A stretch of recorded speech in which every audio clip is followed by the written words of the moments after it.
kareke nu heve dixwazin fakat AK Parti bi me re hiç axaftin naka. Vana ana serê hîvêzî eğer Kürt devleti qalawan bibe ya kabul nakin. Nev nayın. Ama o hiç bir zaman nev nayın. باوەریام ژێتنە ژاق پێ باوەریام تنە. والله او بارتيش zaten ez pê etibar nakim.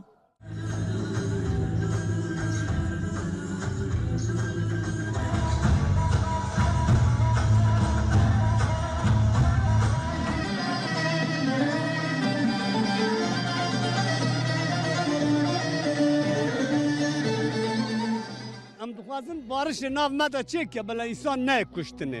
Tu însan nekuştine yani gaya me eviye başka tişkitine. Gav navece o gav navece. Gav karşı taraf navece tu geri dimli. Mêze ji birê xwe ra bêjim em Kurd gavekî van serokê me bûne yek lavatin ew lavê me dike. Li ser barişê ancak ser evke abi. Barış kitune be çözüm tune abi. Ademekî navêjek. Ji kurmacar ademekî tunek.